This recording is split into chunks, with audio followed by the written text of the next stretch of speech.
my shoes. It's alright. Assalamu alaikum, brother. Alaikum salam, Brother Khan. What's going on, soldier? Man, we just trying to stay obedient to instructions, like Brother Russell says, right? Yeah. I was just looking at the videos. You know what I mean? We want to make sure we constantly put out the right information.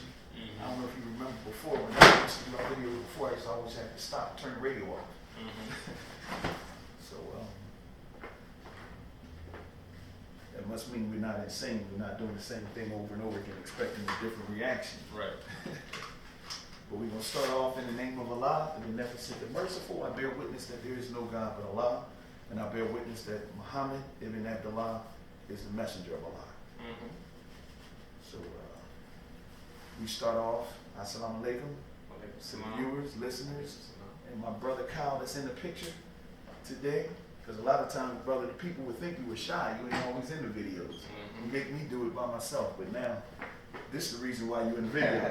You need a haircut. Yeah. So what's going on, beloved? Oh, everything's good, brother. Yeah. Just growing in the process. That's all we can do, brother. And as long as we stick to the process, then we will eventually bear good fruit. There you go, there you go. Yeah. Now, I have to, you make me think about the lecture that Minister Rodney had last week. Mm-hmm. I don't know if you were there, but he was talking about being on track. On track, okay, same thing. Right? Mm-hmm. You were there, right? Yep. Oh, was it beautiful? Was it beautiful? Mm-hmm. He said if you're not, and I do want to, I'm looking kind of rough today. I don't have the FOI shave, so I just want to excuse myself for that. But time, man, I lost a lot of time today. Mm-hmm. But back to what I was saying about being on track, Minister Rodney broke that down, where he said that a train, a highly sophisticated train, it can go up faster than any car almost. 200 miles per hour train. They have all of these super trains. But if you take that train off the track and put it in sand or on the street, it ain't going nowhere. Mm-hmm. Metal on cement, just sitting in idle, basically, ain't moving. Right. And it's the same thing with us. He connected that to us when we try to go off and do something off track, not following the teachings of the Most Honorable Elijah Muhammad. That you would have, even though you could go so far and do so much, but if you get off track, ain't nothing happening. Mm-hmm. So our whole thing, man, just made me think. You made me think about what Minister Ronnie was saying with that. Just gotta stay on track, beloved. Right. You know what I mean? Stay humble, stay obedient, like what I was saying to instructions, and then you can get that 200 miles per hour. That's right. You know what I mean? Mm-hmm. Can't do it off track though. Mm-hmm. Mm-hmm. That's it. So I guess we could start with with your reference to staying on track. We're taught that we really can't be successful if we don't accept our birthright. Right. That's one of the things you wanted to talk about is the birthright. Right. This is a beautiful work that Allah is blessing us to do. We were just in North Philly, 22nd and Jefferson, and that's what I was sharing with you, that I wanted us to kind of pick up where we left off, and we were talking about a birthright. I don't want to stay there, but I just wanted to finish that topic or that point. Mm-hmm. We were talking about the birthright and how we cannot be blessed without it. And the birthright is the truth about ourselves. Our legacy, our born blessing that comes from our ancestry. You know what I mean? Well, Yaqub and his people, Jacob is what he's called in the Bible, was able to steal our birthright or trick us out of our birthright and steal our blessing. And this doesn't really make sense in 2019 if you don't understand the lingo. Mm-hmm.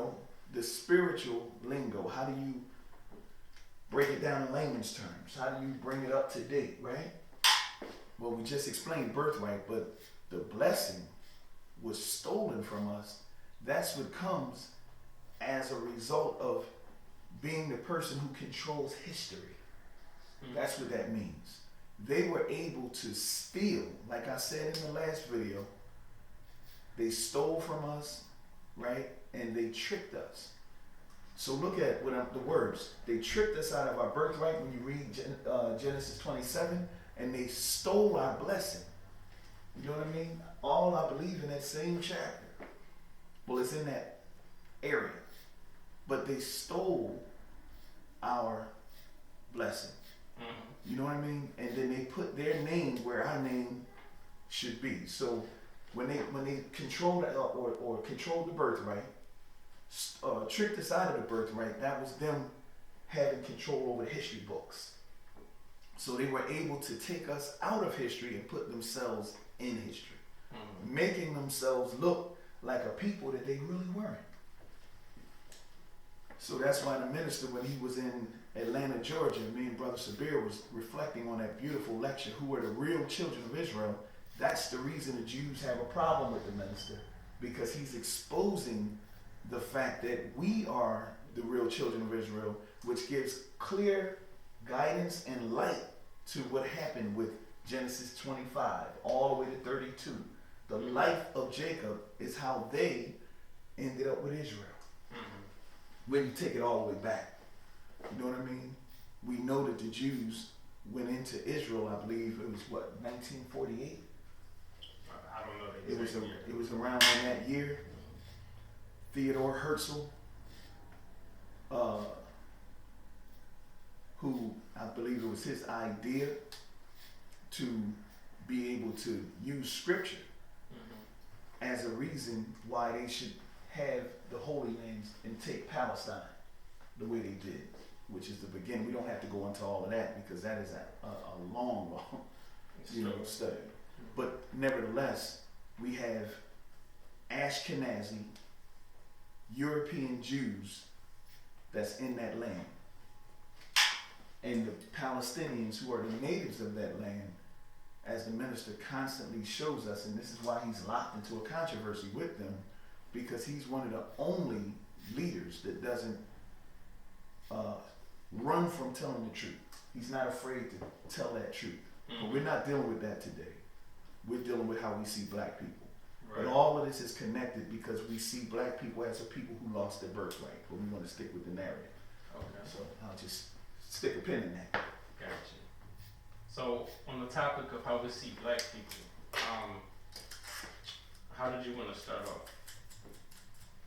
Oh man, I thought we kind of did, you know, as a people who lost something great, you know, a people who lost their position because of arrogance. And I'll say this, a lot of times when we see our people,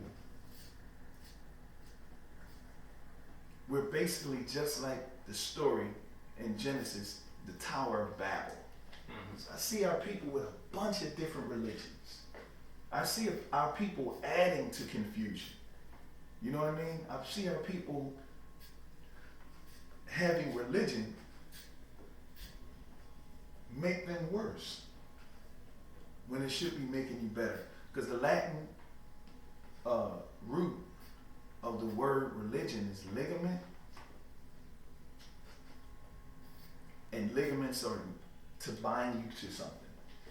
Religion is supposed to be used to bind us back to God.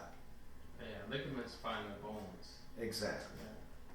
That's right, because you are in.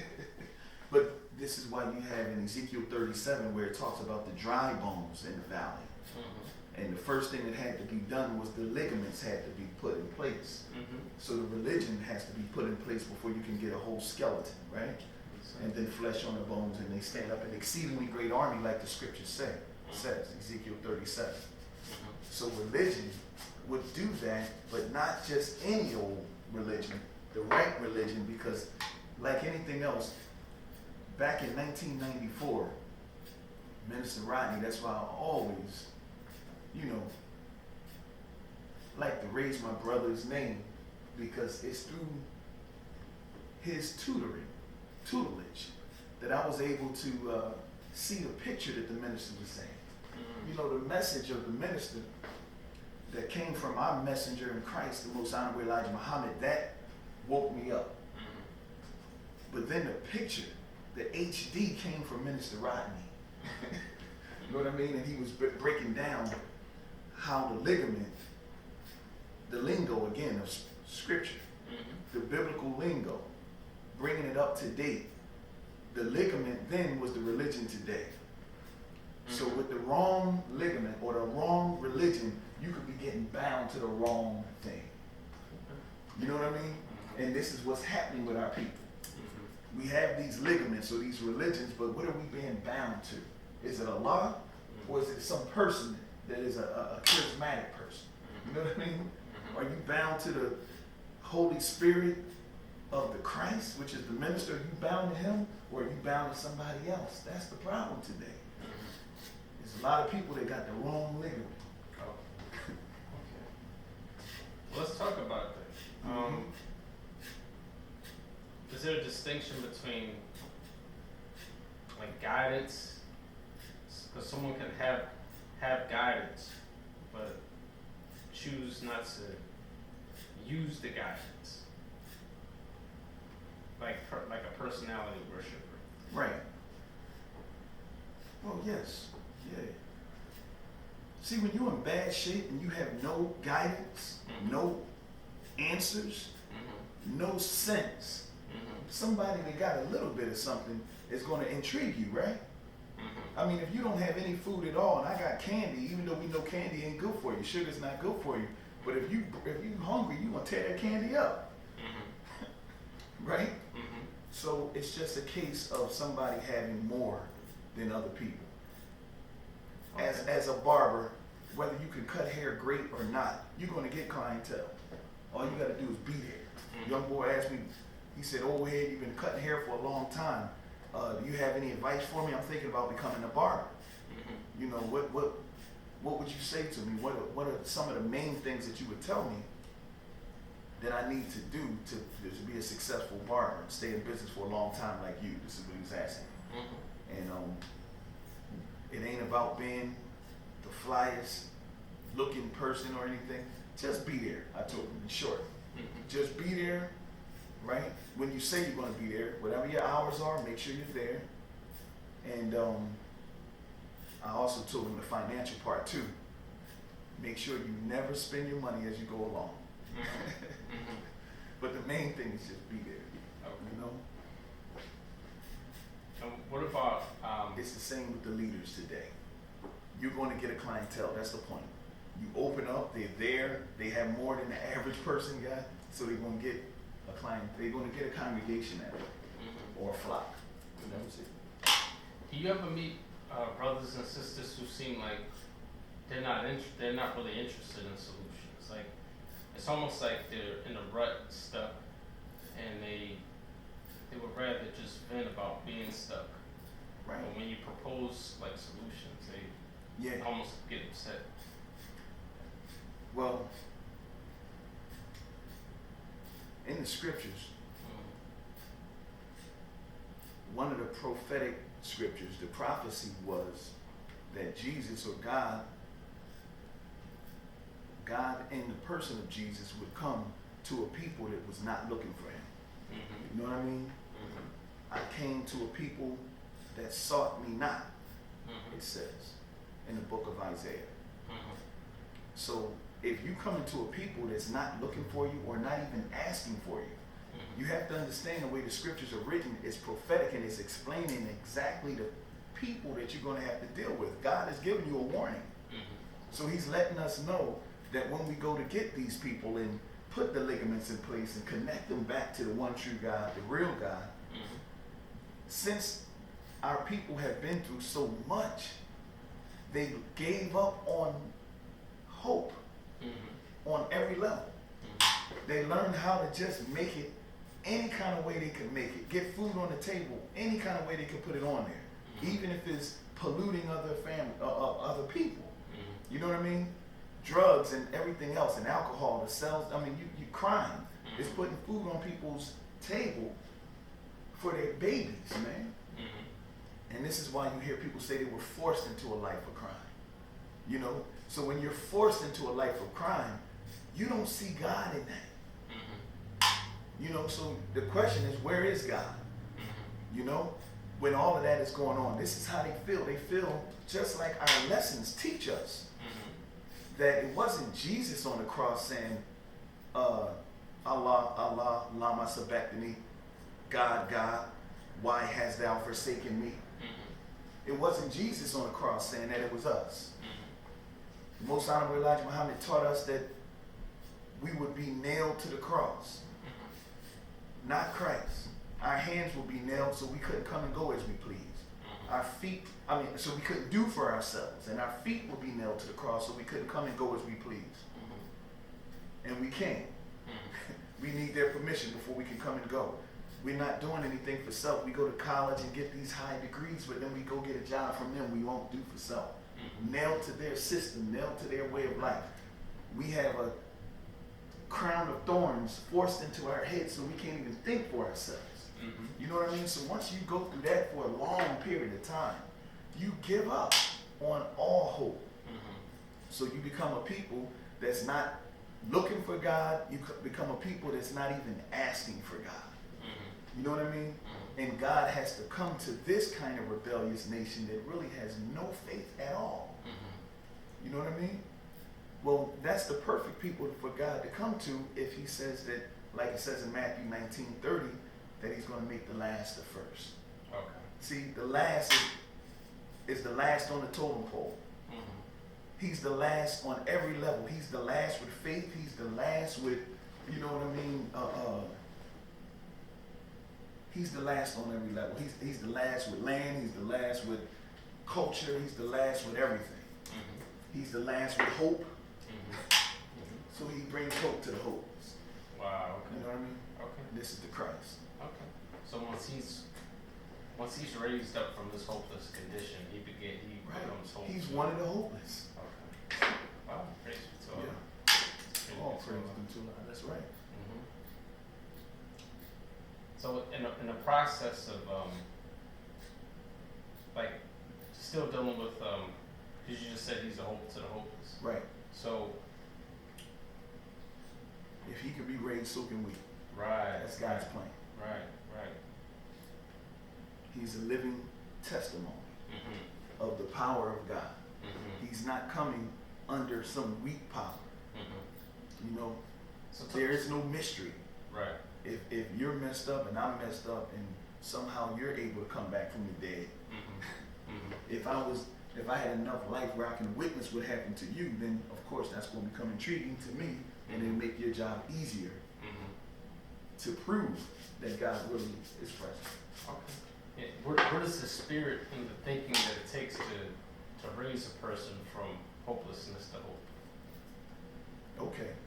Well, the spirit would have to be knowledge of God, knowledge of self, knowledge of the enemy.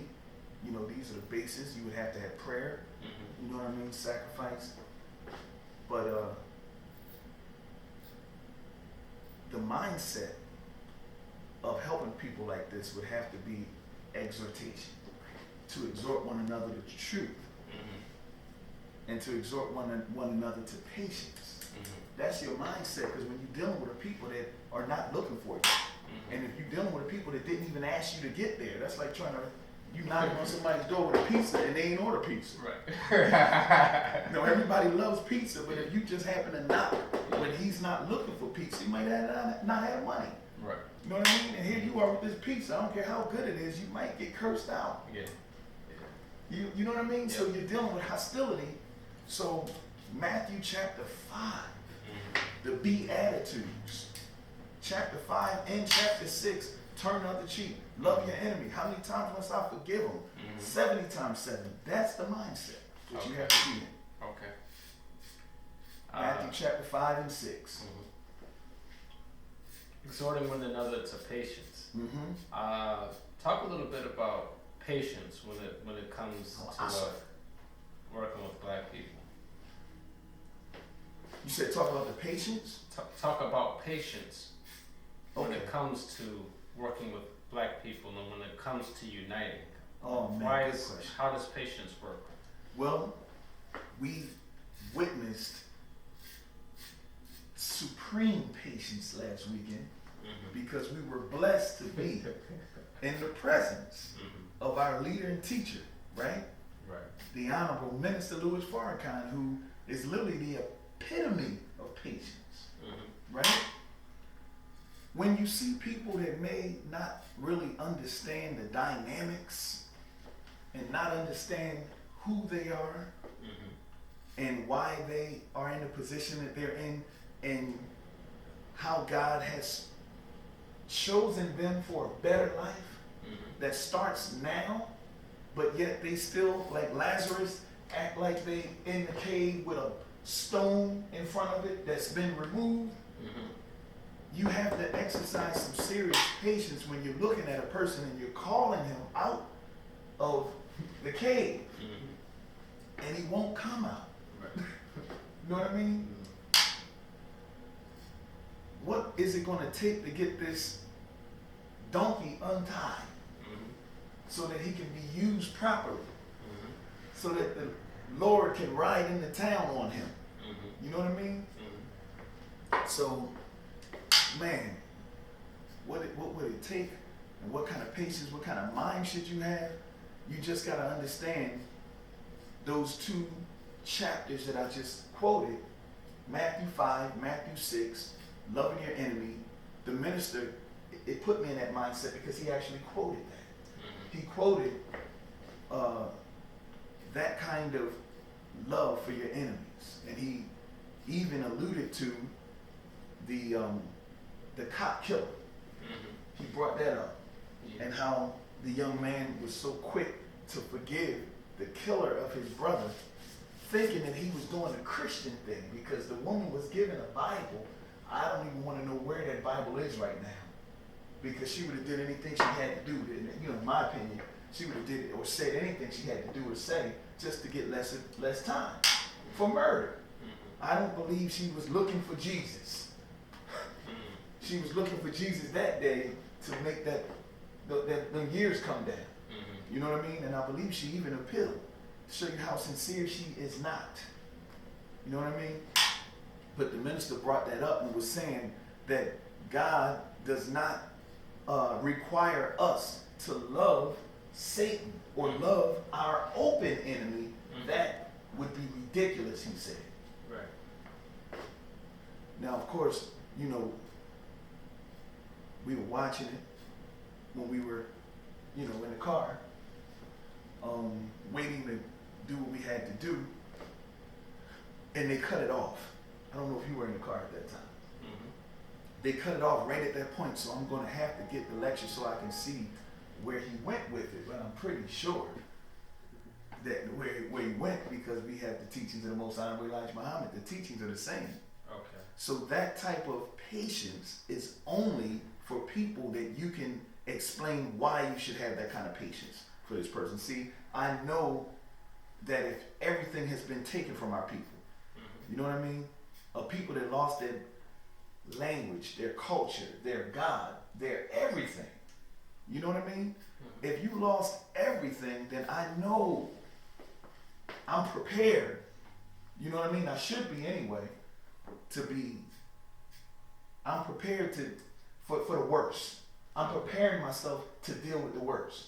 Okay. If I tell you that, man, this person was on crack, you know, he was nasty, the way he used to live, you need to just know that it might be rats, mice, roaches, everything in this man's house. If you're going to go in there and try to help this man and clean his house up, you shouldn't go in there expecting anything else.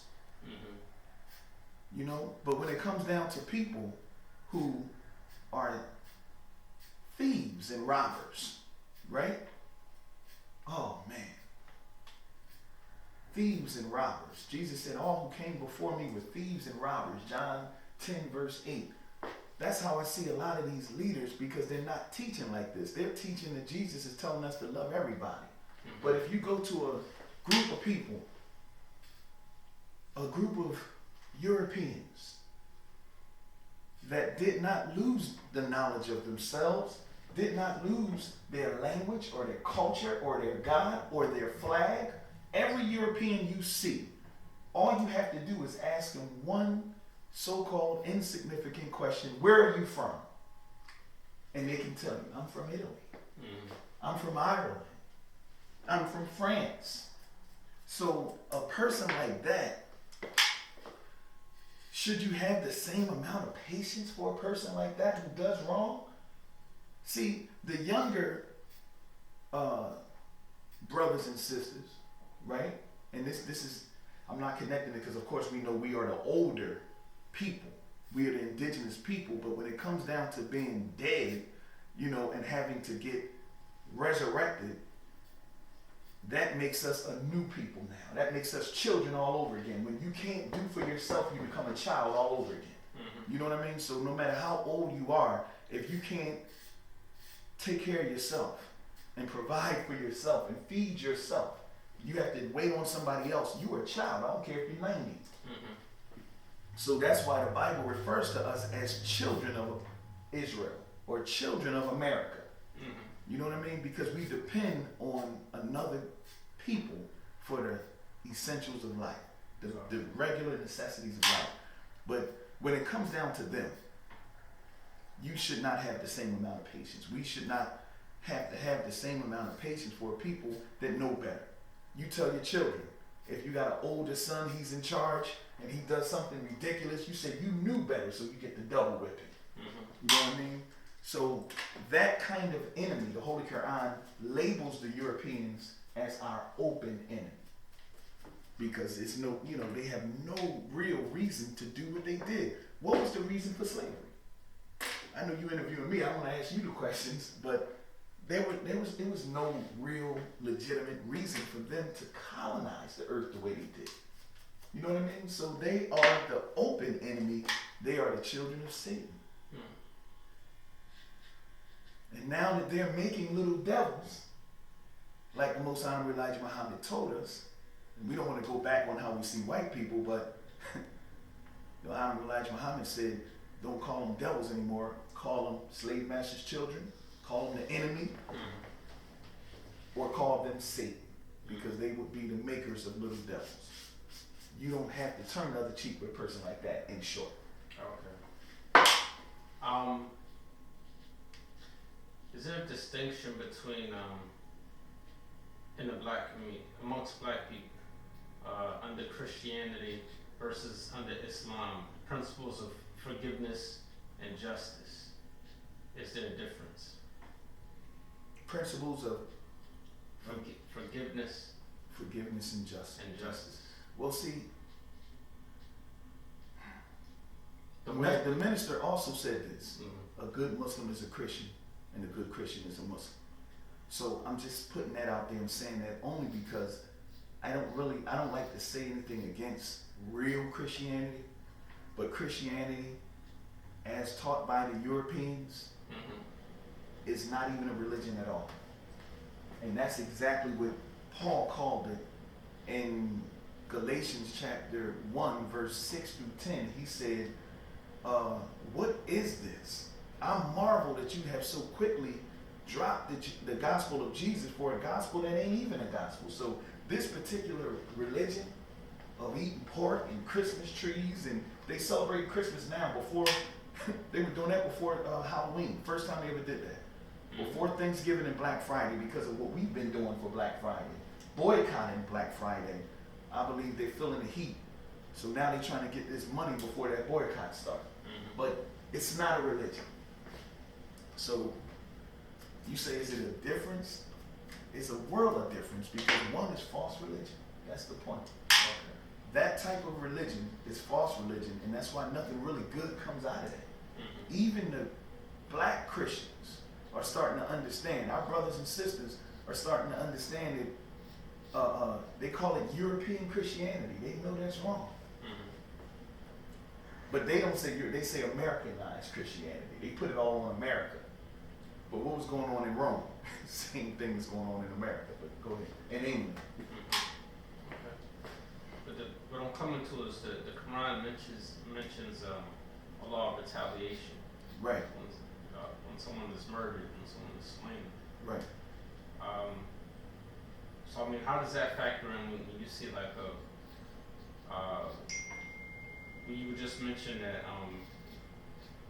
that officer that went into the brother's home and murdered the girl that murdered him. So, and how his brother, his own blood brother, was so quickly to forgive. Right. Because it's slave teachings. Right. Americanized Christianity is slave teachings. The Most Honorable Elijah Muhammad said that Christianity was a slave master's religion. Right. And a lot of times our brothers would get offended. But today they're starting to understand that that is true. We're not shooting down Christianity, but they call it Americanized Christianity, and that is the slave master's religion. That is what gives people the kind of mindset to love white people only, because that's basically what you're doing. You're never, ever, I'm going to go on a limb and say this, that you're never, ever going to witness that type of love, that kind of patience and forgiveness with black on black. Unfortunately, the only thing we've been witnessing is black on black crime, not black on black extreme forgiveness and love. That doesn't happen. We only use that for Caucasians because of that slave master's interpretation of what Jesus was really trying to say, who really taught freedom, justice, and equality. So if black people treated Caucasians, as you say, the same way that black people treated one another, what would happen then? Well, the white man's world couldn't stand. Mm-hmm. See? What do you mean? How would you break that down? Because we would be hard on the oppressor Mm-hmm. instead of being hard on the oppressed. Mm-hmm. You know, like a bunch of sheep. Sheep don't fight no other animal but itself. Mm-hmm. Do you know, we say that we can go to bed. When you get tired, they tell you to count sheep. Mm-hmm. And when you count sheep, it'll make you sleepy. And then you can go to sleep. How can you sleep so comfortable? Because you know that sheep ain't going to do nothing to you. Would you count snakes and go to sleep with that? Would you count lions and go to sleep with that? Would you count roaches and go to sleep with that? I'm just saying, you be afraid it's going to crawl up, whatever. You not, the fact that we count sheep and get comfortable enough to sleep and have a good night's sleep shows you that they are powerless when it comes down to hurting anybody other than themselves. You know what I mean? They're not going to hurt you, so you can count sheep and go to sleep. That's how I see it. Okay. You know? That's the difference. But if we were going to be hard on them the way we are on ourselves, then you just think about this. After 400 years of slavery, after stealing our birthright, after, you know, treating us wrong in the court systems and stuff like that, judging us wrong, you had the people putting out the fire that was from the prison, getting $1 a day for putting out the fire. Did you know that? I don't know that. Yeah.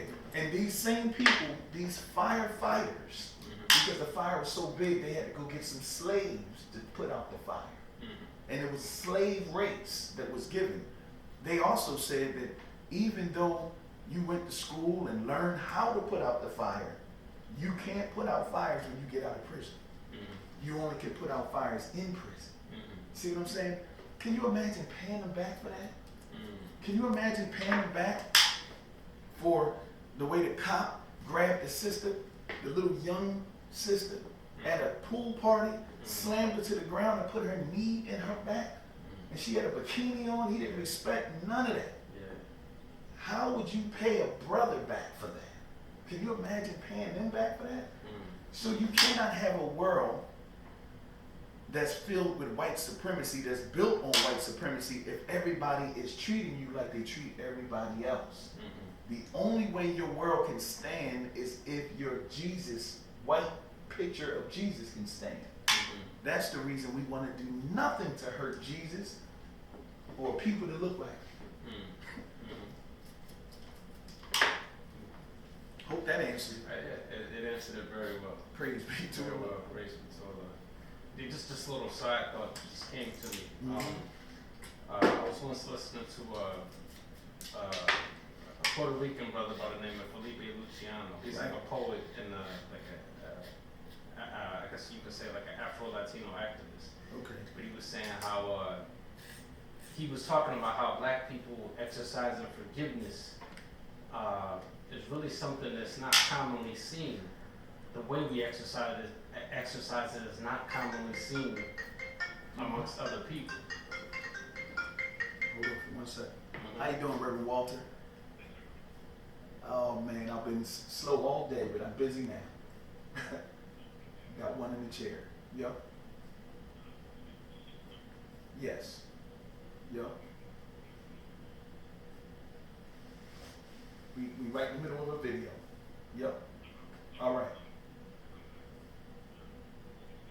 Okay. Yup. All right. Go ahead, brother. Yeah. Mm-hmm. Yeah, but he was saying, go ahead. No, I'm listening. I was just thinking. I mean, he could. It seems like it just always works out like that. Mm-hmm. I guess it's always gonna work out like that when you come when it's closing, right? Mm-hmm. Around closing time, Mm-hmm. it ain't like it's coincidental. But go ahead. Mm-hmm. No, but what his point was, like he spent a lot of time around black people, and even in the prisons, like he got locked up for a time. But he was just Felipe Luciano. But he was saying he felt if America had done what it did to black people to any other people, like he said, if it had done it what they did to America to Puerto Ricans as opposed to black people, he said Puerto Ricans would have burned America down a long time ago. Right, I mean, because they're not all the way dead. That's right. So I just thought that was, I'm listening to what you're saying, and it just kind of brought me to that. Yeah, it goes right back to Ezekiel 37. I have to say that because in Ezekiel 37, it's, look at the title itself. Dry bones in the valley. You do know you can die and not have dry bones, right? Right after a person dies, you are a registered nurse. You know that if a person dies, he can still be a little warm. I mean, he just died, right? Okay. Everything is intact. He still has his flesh on him. Okay. By the time you get dry bones and dust, ashes to ashes, dust to dust, that means you've been dead for a long time. Decomposition. Exactly. Right? So even the Holy Quran has a part in it where the Holy Prophet was sitting next to a calf, remember? Yeah. And he thought he went to sleep. When he woke up, he thought he was asleep for a couple of days, but he saw that the cow had almost turned to dust, so he knew he must have been asleep for a long period of time. Wow. So that's explaining the situation that you're dealing with us. Okay. If you kill somebody, and I'm able to just say clear and pump a little bit of electric charge in you and get you back, you can go back and have revenge on the person that tried to take your life. But if you sitting there with dry bones and I say clear, and ain't nothing but dust coming, there's no way you coming back to do anything to anybody. That's the degree of death that we're experiencing today. Let me ask you, are you done on that? Yes. Okay. Let me take it to this. Since you and I, we focus a lot of our efforts in South Philly particularly, right? Right. Now, I want to talk about the Muslims for a second, because we're talking about how we see black people. Exactly. And Islam is a very dominant religion in Philly. Especially South Philly. Right. But when you talk about Islam, you talk about black Muslims in South Philly, there's a lot of division. Right. There's a lot of chaos. There's a lot of, just like a lack of working together, a lack of that. The field of Islam. Like Islam is supposed to create a brotherhood, a culture, and a culture, not division and enmity. Right. So why is it like that in South Philly amongst the Muslims? Good question. Yeah. Well, the toxic relationship that we had with our captors, it raises its ugly head in any religion we choose. The Bible says, how will they know unless they have a teacher? Paul speaking. And how will they have a teacher unless one be sent? So if you're trying to learn something, whether it be Islam, Judaism, Christianity, whatever, if you don't have a living teacher to teach you the book, then you're never going to experience what the book wants for you to experience. You know what I mean? What's in the book, that you must have the proper interpretation. You have to have the knowledge and the wisdom and the understanding. You have to have the Torah and the gospel and the book and the wisdom. Right. You can't learn the wisdom on your own. That's why. Let me else on that? Well, they're not accepting the teacher. Okay. See, Allah He didn't just give you Holy Quran, Al-Kitab, but He also gave you a man to teach you the wisdom of the book. Okay. So it was in stages. And even the Holy Quran says that we shouldn't be hasty with its revelation before it is fulfilled. The fulfillment would be Al-Mahdi, Al-Masi, to teach the wisdom of the book. And if you try to do it without them, you're being hasty. And you don't have to, argue over who these men are. All you have to do is apply Amos's plumb line and see if it lines up from Genesis to Revelation. That's all. By their fruits ye shall know them. Any false prophet that prophesied falsely, right, will die. The minister beat death because he's not false. So when you said those other words, egotistical, ego, right? All this, you were talking about Islam not really producing what it should be, but it's producing ego and jealousy and envy and slack talk and gossip, and just adding some to what you were saying. All of this happens when you have the book with no wisdom. And you don't get wisdom without the man that God chooses to teach the wisdom of the book. Because none knows its interpretation save the purified ones, right? Save the one that God sends you and the purified ones. That's the only one that would know the book. So you reading the book, that don't mean you're going to know the book. Okay. It makes me think about a surah I was looking at earlier today, where it refers to Allah as a light. And Al-Nur. when I think the light, almost like I think about it as like the wisdom, kind of like what you were just saying. And it talks about how Allah guides who He pleases, and that's right. I want to talk about what are the so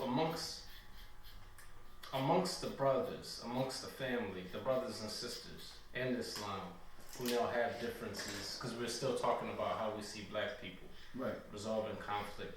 Talk about what's the value of the atonement process when it comes to like resolving issues amongst one another. Black people resolving. What's the value of it? Yeah. We'll talk about it. What is the atonement and how does it work? And then what's the value of it? Well, the value.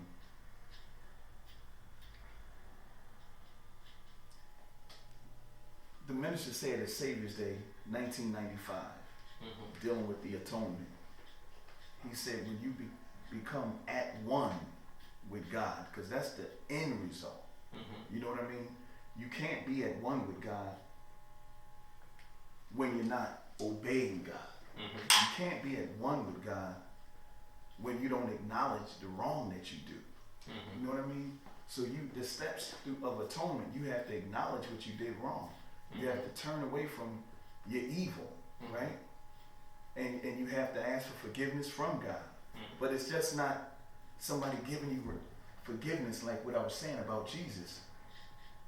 Okay. And somebody else died for your sins and now you're okay.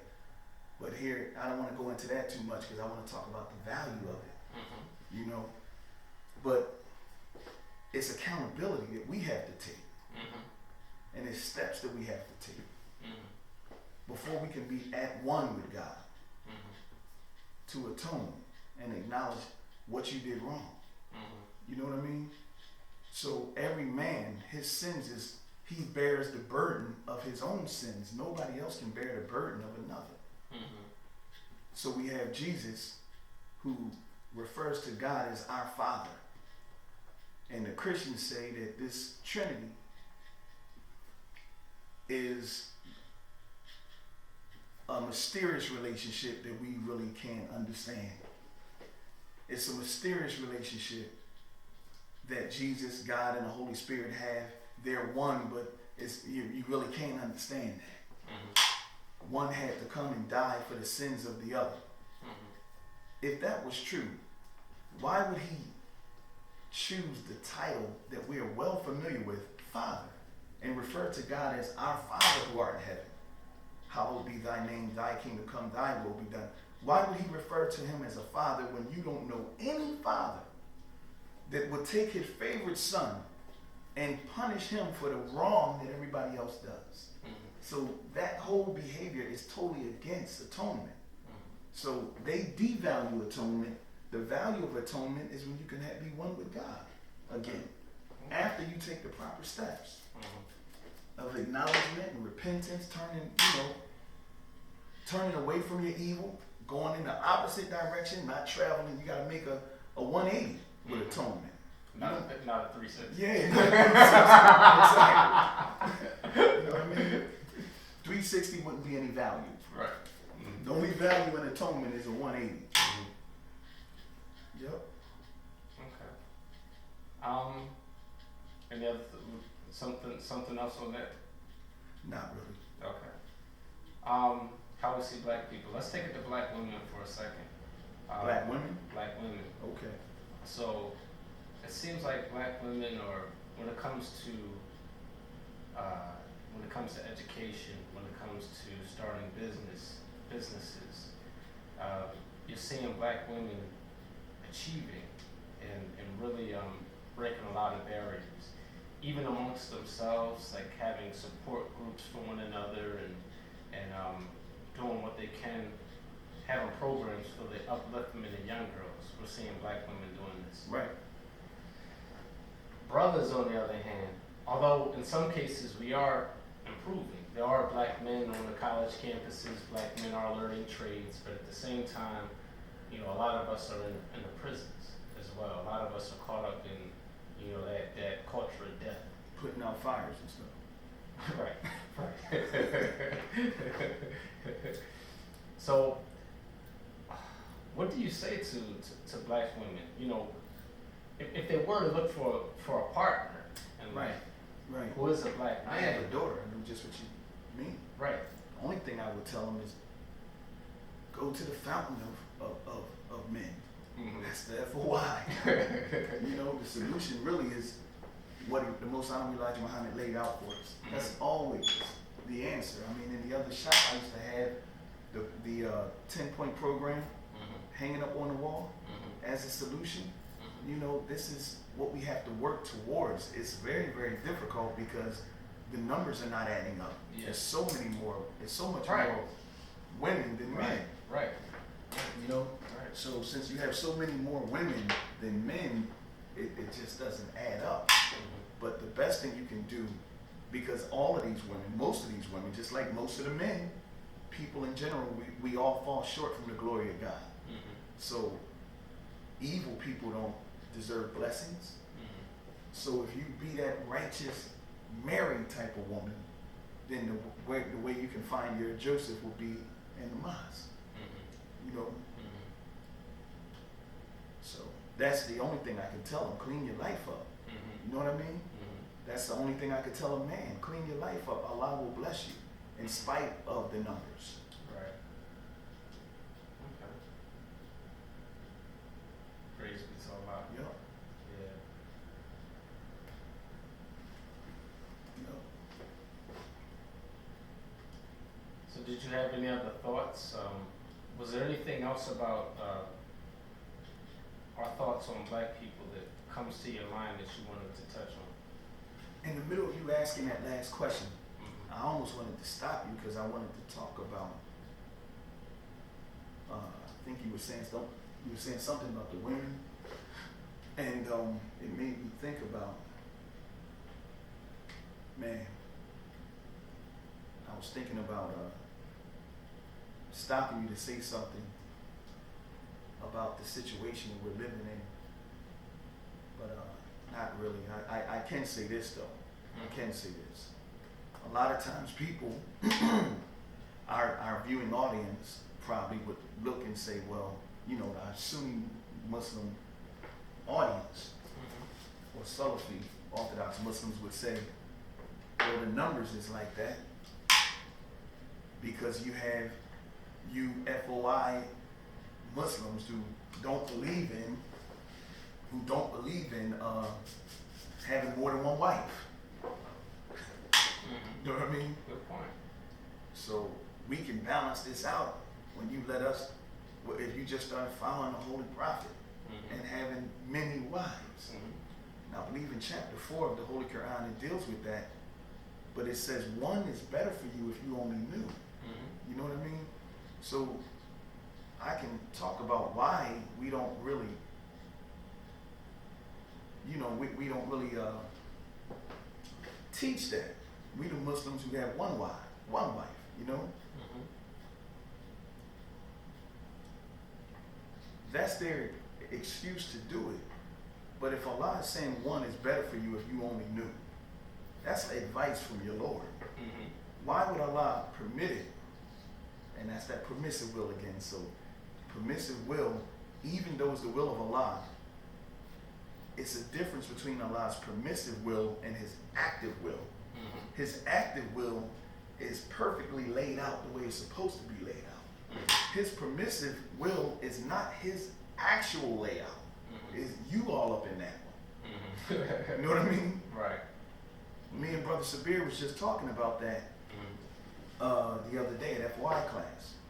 If I told you that if you follow my guidance, you'll be on 48th and Woodland, and I'm pointing to this door here, and I'm telling you, don't worry about that door. So you go through this door, you on 48th and Woodland with no problems. Right. But you don't know what's behind this door. It'll get you to 48th and Woodland, but you don't want to go that way. You don't want to really see how you're gonna get there. If you get there, you might not make it out alive going through that door. So the permissive will of Allah, he allowed the sisters during wartime, because this is a big mix-up with people. As soon as you say Muslim, they say you don't eat pork and you got a bunch of wives, right?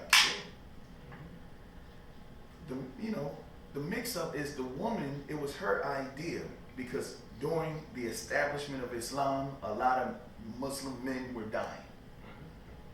Women have always been the sensitive, caring part of the community.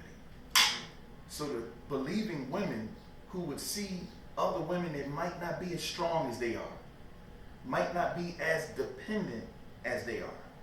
You see a woman, they would see a woman that leans and depends on her husband for everything. That could have been the dependent woman's or the strong woman's friend.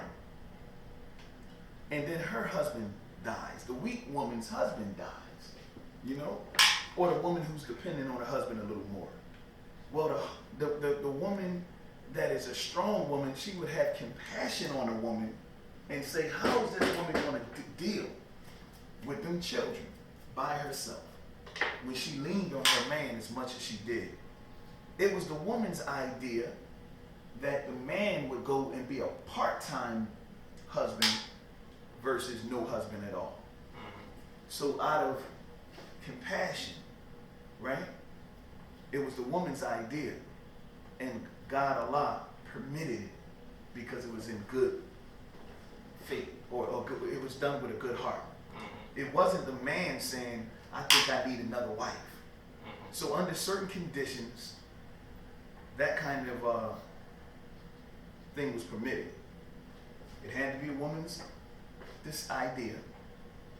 It had to be wartime. You had to be able to give one the same exact thing you can give the other, so you had to be able to afford both. And it ain't like Alibaba type of thing where you all sleeping in the same bed. If you can give one a house, you got to be able to afford to give another a house. Under those conditions, those strict conditions, God, Allah permitted it. So it wasn't the kind of thing where that's just what we do. Right. Then you still had rules and regulations when it comes down to other people's culture. If you're not living in Arabia, you're in America. In America, the Holy Quran says, obey the law of the land except if it conflicts with your religion. So polygamy or monogamy does not conflict with your religion. because Allah said one is better for you if you only knew anyway. So if we in America, and America says not, that you cannot have more than one wife, then anybody that's trying to do it here, they ain't doing so good. Because one you have a marriage license with, and the other one, I don't know what you got. See what I'm saying? Okay, so that leads us into the Most Honorable Elijah Muhammad. Right? Well, what about him? The prophets, just like Allah gave, he permitted the woman's idea to live. Then if the woman can give an idea to have more than one, why do you think Allah can't give the order to have more than one? You know what I mean? If her plans is to do good by allowing more than one wife, then of course, you know, Allah's active will of a prophet of God having more than one wife is just what it's supposed to be. You know what I mean? We accept all of Allah's will, permissive or active, but especially the active will. Allah's active will was always for the prophets to have more than one wife. And in the book of Malachi, it says, the Lord thy God changes not. So stay out of that. That's what I say. Because the Lord thy God changes not. If the prophets, Abraham, Solomon, David, and many, many other ones, Moses, had more than one wife, that's Allah's active will, not his permissive will. What was the purpose of Abraham having Sarah and Hagar? Two communities, two folds, 12 tribes of Israel, 12 tribes of Ishmael. This is God's doings. So stay in your lane, in short. I get that. Yep. This is kind of, well, it's on topic for what you're just saying, but there's still a lot of like the average black person out here has a negative spin on the Most Honorable Elijah Muhammad's domestic life. Right. And it's just like, as soon as you bring up his name, they start talking about really all the hearsay. Right. You know what I mean? He was doing this and he was doing that. And Right. so, as if they were there to see. right. So basically, all the negative hearsay, anything you could possibly imagine, that's people's approach when you bring up the Most Honorable Elijah Muhammad's name. Right. So how do you speak to that? It's just how Satan fights.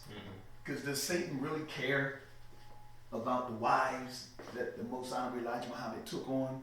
Or does he really care about Malcolm X not liking it? You know what I mean?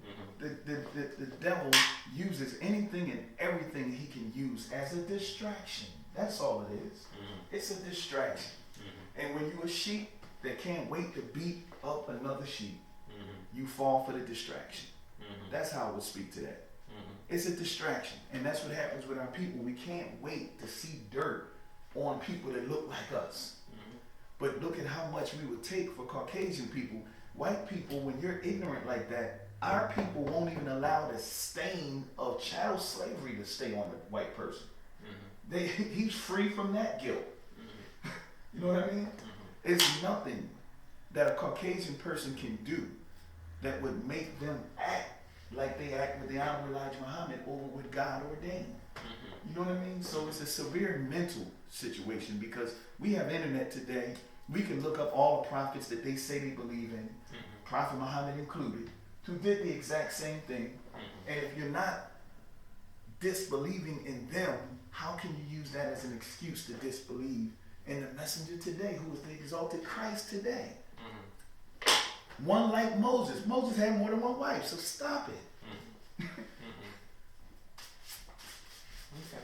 And then to close that off, I believe it's Numbers 12 too, where Miriam was angry with Moses because of the Ethiopian wife that he took on. So, you know, and you really need to read the whole chapter so you can see just how angry God was with them worrying about Moses's domestic life. he put a curse on Miriam and made her white. And Aaron and Moses begged God to take this curse off of Miriam and make her black again. Mm-hmm. Now hold on, that sounds almost like a little racism there, but gotta make sure that I'm quoting it right. Mm-hmm. Gotta make sure I'm quoting it right. I said Numbers 12. Okay, Numbers 12. 2 seconds, Kyle. Mm-hmm. Numbers is right before Deuteronomy. Here we go. Numbers 12. That's it. Numbers chapter 12. Read the whole chapter. Mm-hmm. What's going on, brother? Just trying to get him out. Okay. Yep. Well, okay, I closed at 6 though, brother. Yep. Okay. Oh, I didn't put my clock back yet. All right. I got it. I will. All right. I'll do that. All right. Go ahead, Kyle. Mm-hmm. Yeah, so I'm just saying, that whole story is basically, you know, the attitude that we should have. Stay out of God's business. Mm-hmm. The children that those wives had, you know, the wives of the Most Honorable Elijah Muhammad had, I mean, look how much help they give. All of them. Yes, but look how much help they give our divine reminder, the Honorable Minister Louis Farrakhan. I mean, just imagine if Ishmael wasn't here. Mm-hmm. You know what I mean? See, right, we can't, all of that. We can't see into the future, so just stay in your lane. That's why I wanted to end it with that, really. Okay. I love to go talk about something else because I don't like to feed that at all. Mm-hmm. You know what I mean? Because it's really a waste of time. Mm-hmm. It's a lot of spiritual planning being done for our salvation. Mm-hmm. And we got to be smart enough to understand what God is doing. Okay. Yep. Well, did you have any closing thoughts? Well, we're going to have to do, what is this, part 2 to how we see our people? Mm-hmm. I guess the only thing, and I started off talking about that birthright, but I'll just end the way I started. We have to remember how tricky the people that we're dealing with are. We have to remember how many lies were told. How many lives were taken to build this country that we're in now. So we have to be able to exercise some type of fairness, that if you're gonna treat one harshly and put them under a microscope, I'm not suggesting that we treat Europeans harshly, but why don't we just put them under a microscope? You know what I mean? So we can end like that. Why don't we study their nature? They study us all the time. Yeah. They study our pineal gland. They study the thing that we call soul, our ability to move to the music. They study how high we can jump. They study the way we make love. They study every little part of us. They study our peripheral, you know? Mm-hmm. My daughter is in art school. She's, taking up art in college. Mm-hmm. And one of her assignments was to draw the room mm-hmm. and really exhaust her peripheral, mm-hmm. right? So she drew what she can see, because I feel the peripheral is here. Mm-hmm. The Asians is here. Caucasians is here. Mm-hmm. I learned this from a brother, Dr. Laila Africa. Mm-hmm. Right? He goes all into, and it's a beautiful thing to listen to, understanding melanin. I don't agree with everything he says, but a lot of stuff he says, he's on point. He was also one of the brothers that was featured on Hidden Colors. Mm-hmm. But I knew him before that, or I saw him before that. Mm-hmm. Actual facts. If you're watching this video, you can do that for yourself. You know where you fit in, mm-hmm. right? So when my daughter drew her picture, her teacher said, no, you did it all wrong. Now this is her first year. She's a freshman in college. Mm-hmm. You did it all wrong. She said, why? He said, because I told you to draw what your peripheral could see. Mm-hmm. You drew the whole room. She said, that's what I see. She said, no, that is not what you see. He said, I'm going to show you what I mean by taking you to a hallway. So that that was the ultimate solution, because he said, you should only be able to see this amount, this much of the room. She said, but I can see more than that. He said, okay, well, if you can see more than that, I'll have you do 2 of them. And he's going to put double work on it. One, with you drawing what you can see, and then I'll take you in the hallway and let you draw the hallway. Because it's supposed to be tunnel vision, he said. Well, that's the vision that Europeans have. Because again, when you're not made by the one true God, the Spirit of God, and you're made by man's intelligence, and not the intelligence of Almighty God Allah, that's another one of those things that you're missing. It's a whole lot missing with people who are made in the image and likeness of the original. So we can end with that. Okay. Okay, my brother. Yes, sir.